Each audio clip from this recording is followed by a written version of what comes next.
Shike do Shidene, Paul Desjardins Yenishe, Washington D. Nasha, Adonne Nishlinigi Dowolne Nishli, Asturias Dene, Boshishin, Nakai Dene, Dashiche, do Asturias Dene, Dashanale, Shema, Shai Gonzales Woulier, do Shije, Jesus Ardin Woulier. Akota Ego Dene Noshli. C'est une courte présentation en langue navajo et ça me donne une excuse. Merci. Ça me donne une excuse pour m'excuser parce que j'ai un accent très marqué américain, mélangé avec du gabonais parce que je travaille souvent à Libreville, au Gabon, et donc j'ai appris des expressions là-bas. Je vais me forcer pour parler très lentement et très clairement. Et il y aura des mots indiens que vous n'allez pas comprendre. Pour s'adresser à un public, d'abord, dans la culture Navajo, on identifie ces 4 clans. Tout le monde a 4 clans. Même si vous êtes demi-Navajo ou un quart Navajo, vous avez toujours 4 clans. On commence toujours avec la mère. Donc, on est né d'abord de notre mère. Ensuite, on est né pour son père. Après, on identifie le père de notre mère et finalement le père de notre père. Et donc toute présentation doit faire mention de ces 4 clans en commençant par celui de la mère. Donc je vous présente ma mère. Voilà, c'est Shai. On l'appelle Shai parce qu'elle est née dans la capitale de l'État du Wyoming. C'est Cheyenne. En français, Cheyenne, je crois. Cheyenne. La nation Navajo est une société de parenté matrilinéaire. Est-ce que ça veut dire que la transmission de l'héritage et des noms passe par la mère et non pas par le père? Et c'est le cas de toutes les tribus qu'on va voir ce soir de l'État du Nouveau-Mexique. Elles sont toutes matrilinéaires, sauf à l'exception des Comanches, qui eux sont toujours des patrilinéaires. Une des raisons et pourquoi identifier ces clans quand on rencontre des gens, eh bien parce qu'il y avait un tabou très fort autour de l'inceste et on n'avait pas le droit d'épouser quelqu'un de notre propre clan. C'est pour ça qu'on identifiait d'abord les clans et ensuite on pouvait socialiser avec les gens. J'ai entendu une fois des conversations très marrantes là-dessus dans la réserve Navajo, quelqu'un qui demande est-ce que tu connais Betty Tsoze? Et la personne qui dit oui, oui, c'est quoi son clan? Il paraît qu'elle fait des études de géologie. Oui, mais dis-moi son clan. Et elle est douée en pétrochimie. Mais dis-moi son clan. Vous voyez, donc le clan est vraiment une question de tabou encore aujourd'hui. Donc avant d'aborder le sujet difficile qu'est l'identité, je voulais vous montrer quelques photos des peuples amérindiens du sud-ouest des États-Unis. Et la plupart de ces photos ont été tirées entre 1900 et 1927 par Edward Curtis. Je ne vais pas parler, comme ça vous pouvez admirer les différentes photos.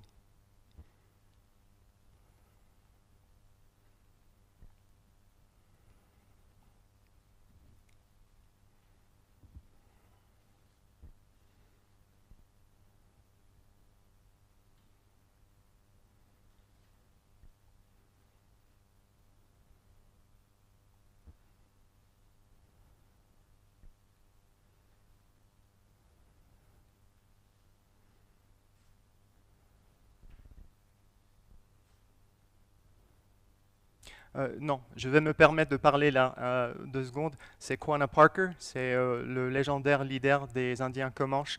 Il est mort en 1845. Après, on va parler un peu de lui.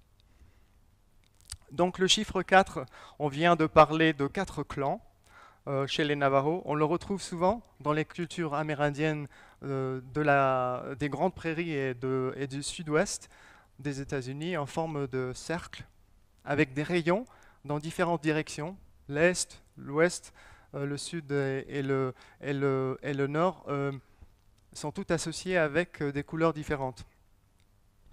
Donc ici c'est le drapeau officiel de l'État du Nouveau-Mexique d'après un dessin traditionnel des Ia, une petite communauté dans le Rio Grande où ils parlent le kérésan. donc, qui est une langue qui n'a aucun rapport avec les autres langues avoisinantes. Les rayons de soleil ici sur ce dessin représentent les 4 points cardinaux, mais aussi les 4 saisons de l'année, les 4 âges de l'homme et les 4 obligations de chaque personne qui est Zia, qui sont un esprit lucide, un corps fort, un esprit pur et la dévotion pour les autres. Donc c'est les 4 obligations des Zia.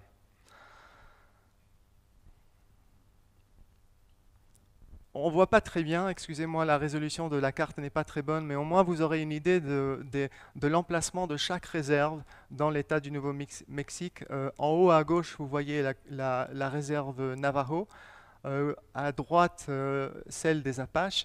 Dans toute cette vallée que vous voyez, ça c'est le Rio Grande, jusqu'à Taos dans le nord, et puis vous avez des Apaches aussi dans le sud, dans le sud-est. Il y a une grande diversité. Attendez, j'ai une autre. Ouais, ça c'est un historique de la réserve Navajo qui est à cheval un peu entre l'Arizona, le Nouveau-Mexique, le Colorado et le Utah.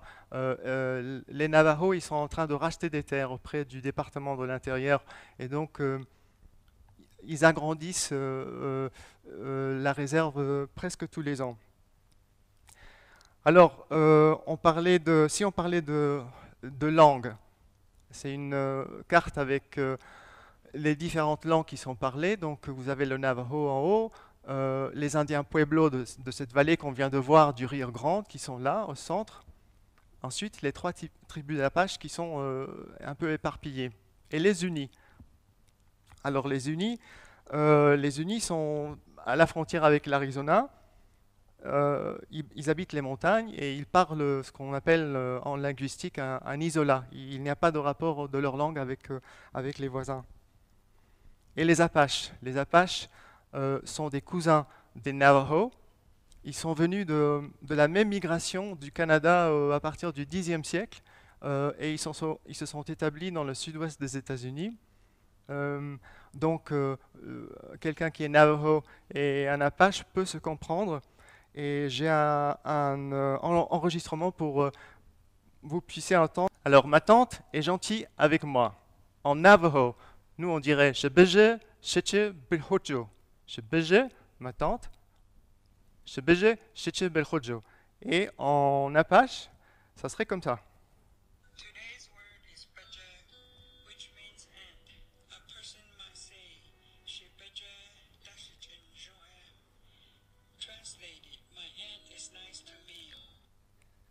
Donc c'est presque la voix de ma grand-mère que j'entends. C'est très marrant l'accent qu'elle a. Donc ça, vous voyez, il n'y a aucun rapport avec le français. Ma tante est gentille avec moi quand même. C'est très loin. Donc finalement, je voulais parler sur les Genisalos. C'est une question pour l'identité dont on discute ce soir. C'est une question intéressante parce que c'est des Indiens mélangés de toutes les tribus qu'on a esclavisées au XVIIe, XVIIIe siècle dans le nord de l'État. Le jeune chercheur Gregorio González, il est issu d'une famille de Genisalos de Ranchos de Taos et il fait de la recherche très intéressante. Le mot vient du mot français janissaire. C'est les jeunes kidnappés sous l'Empire ottoman qui étaient kidnappés, convertis à l'islam et ensuite ils formaient l'élite militaire pour le sultan dans l'Empire ottoman. Si vous transférez cette notion, cette idée vers le Nouveau-Mexique au XVIIe siècle, alors là, vous retrouvez des Indiens Navajo, des Apaches, des Tiwa, des Pawnee, des Kiowa, qui ont été enlevés par les Comanches et qui ont été revendus aux colons espagnols. Et donc, ils ont appris l'espagnol et ils se sont convertis au catholicisme, mais c'est quand même des Indiens. Donc, en 2007, le Parlement du Nouveau-Mexique a déclaré les Genisalos en tant que peuple autochtone. Je voulais juste dire une chose ce soir parce que le sujet de l'identité amérindienne est très difficile aux États-Unis. Ça dépend avec qui vous parlez, quelle tribu, est-ce que la personne habite dans la réserve ou pas. Donc ce que je voulais vous dire, c'est que je ne veux pas parler je ne peux pas parler en tant que une personne qui a grandi dans une réserve. Vous savez que les conditions de vie sont horribles.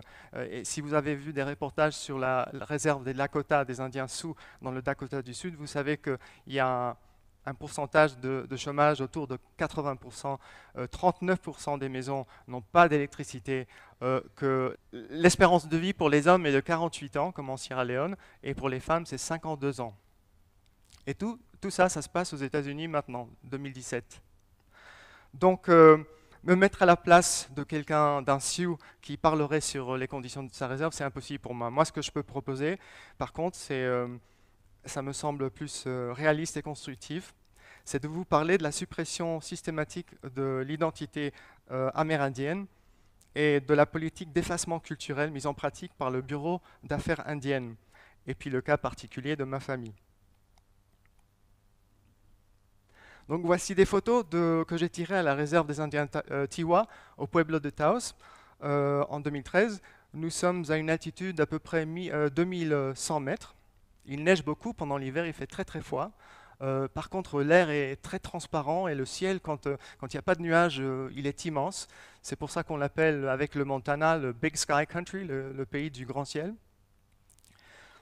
Donc ce pueblo, avant l'arrivée des Espagnols en 1598, était déjà un carrefour commercial pour les Indiens Tiwa qui marchandaient avec leurs cousins Tewa et Towa, mais aussi avec leurs ennemis. Leurs ennemis venaient au marché de leurs ennemis pour marchander avec eux.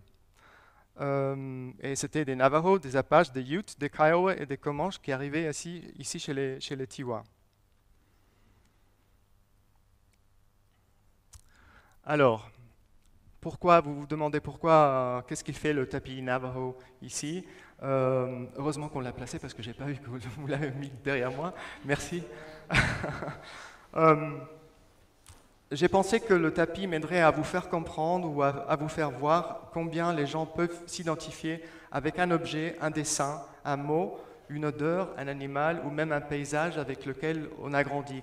Je pense que tout cela constitue l'identité que chacun de nous a dans sa vie. Et pour moi, c'est un peu le dernier vestige ou l'objet avec lequel je suis obligé de m'identifier avec mon arrière-grand-mère. Donc c'était le tapis de mon arrière-grand-mère qu'on va voir tout à l'heure. Et donc le tapis, c'est un tapis du 19e siècle. Les Indiens arrivaient dans les comptoirs chez les commerçants blancs pour vendre leurs tapis, et les commerçants blancs fournissaient les Indiens avec des motifs, des dessins qui étaient plus adaptés au goût de l'époque pour pouvoir vendre les tapis. Et donc là, vous avez l'exemple de Hubbell Trading Post, c'est fin 19e siècle et ils sont en train de marchander. Donc j'allais vous dire, oui, le dessin ici, ça s'appelle un clagtoe, parce que donc, chaque tapis Navajo a un nom concret d'après le comptoir où il a été vendu ou acheté. Et donc le dessin que vous voyez là, c'est le cranté, comme si c'était un coup de foudre, on appelle ça un eye dazzler, ça veut dire éblouir les yeux. Et les clagtoes sont connus pour avoir le fond gris et le motif des diamants en noir et en rouge. Et pour moi, ce tapis raconte l'histoire d'une femme. Et c'est la femme qui est à gauche, avec le petit bébé. Elle s'appelait Teresita Rael. C'était une indienne détribalisée. Déjà, le qualificatif détribalisée, qu'est-ce que ça veut dire? Ça veut dire qu'elle ne vivait plus avec sa tribu. Elle avait abandonné la tribu quand elle était petite. Elle avait été adoptée par une famille de colons espagnols. Et donc, elle a grandi chez eux. Enfant, je l'imagine aller faire la pêche à la main. Pour les enfants, c'était un grand truc d'aller dans la montagne et puis aller chercher des poissons avec la main. Ils attendaient jusqu'à ce que le poisson monte vers un lac et puis ils étaient allongés sur le bord de l'eau et ils pêchaient le poisson. Mais plus tard dans la vie, elle a dû quitter sa ville de Taos et selon ma tante, elle était devenue très silencieuse.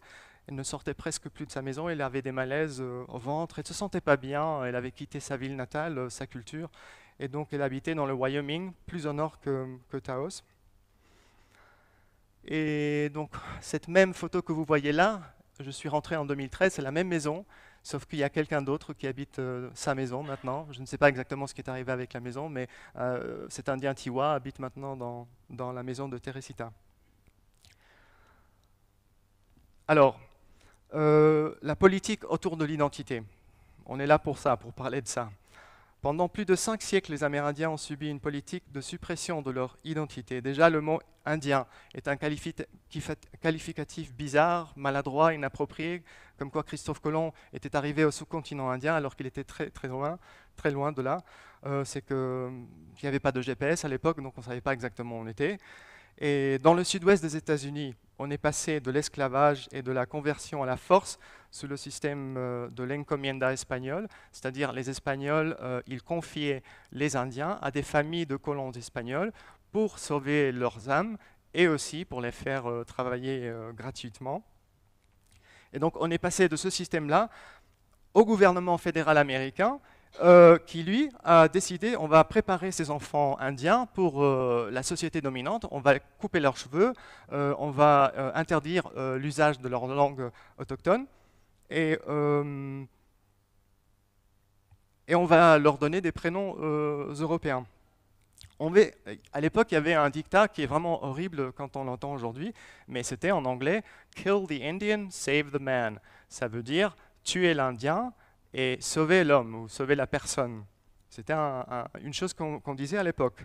Mais il faut qu'on me remonter à l'année 1887. Donc 1887, pourquoi est-ce que c'est important et pourquoi est-ce que ça change la donne? C'est parce que la Dawes Act a été proclamée. La Dawes Act, c'est D-A-W-E-S.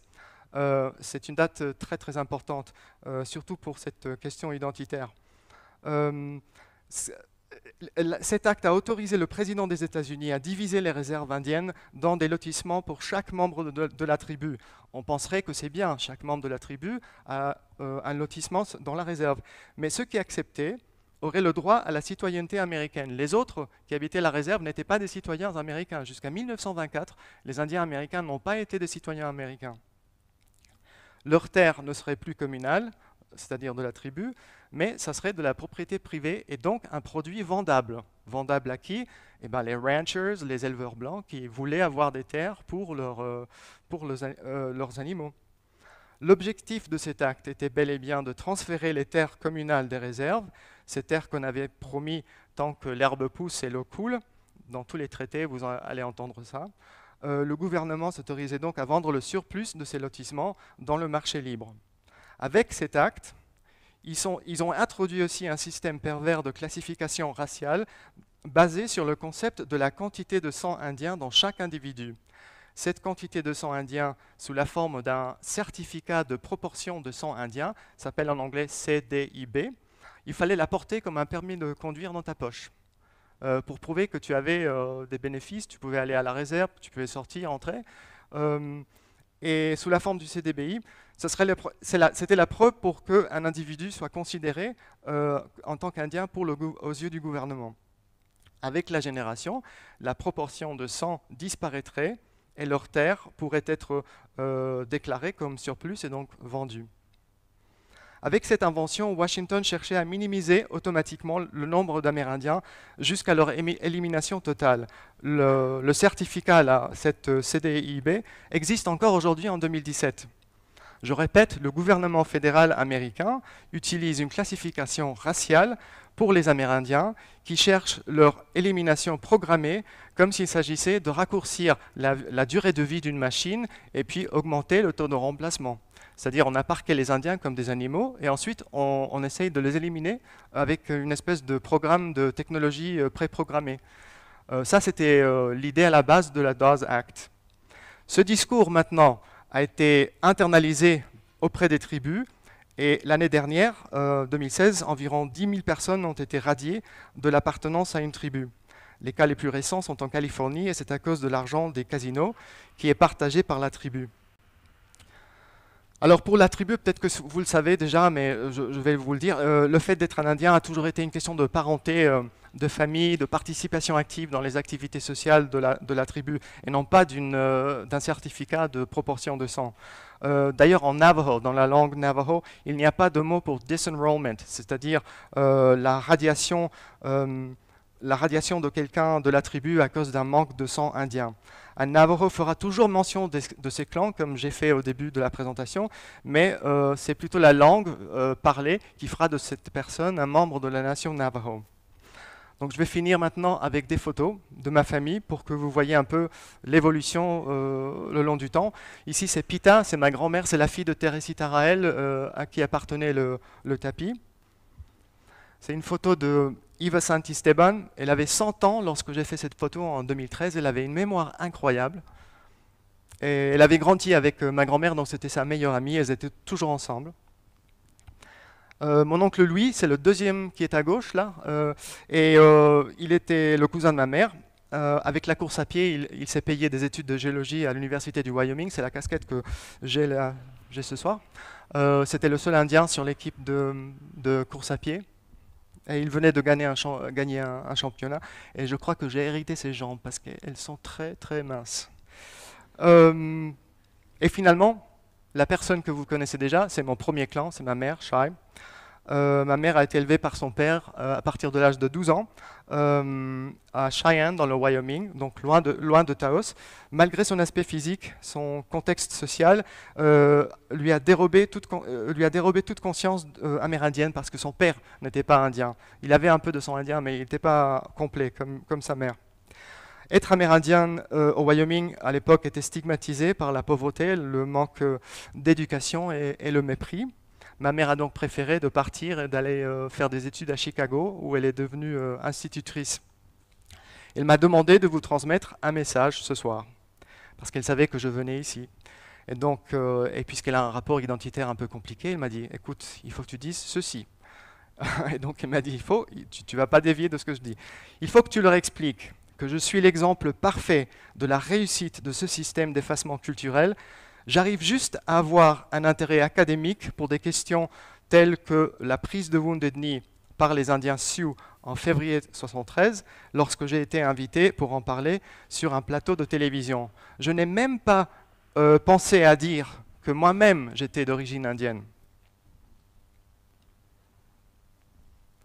Bon, je vais rebobiner là.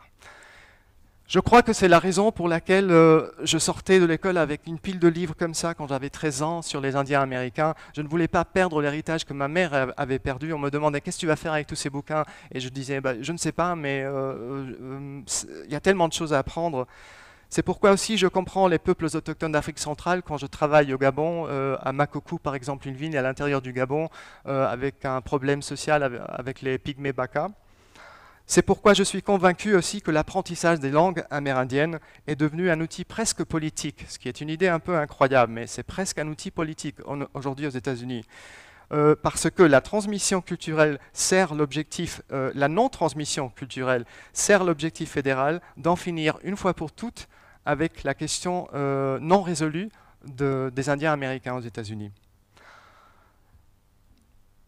Voilà, j'ai pris un avion hier pour arriver à Paris, j'ai pris le train, Xavier m'a cherché à Nancy, et je crois que c'est peut-être ça l'identité, c'est une espèce de pulsion psychique, une force qui vous fait bouger, comme une onde d'excitation qui nous pousse à marcher le long des saisons, et peut-être qui nous aide à comprendre pourquoi nous sommes là. Ah, merci.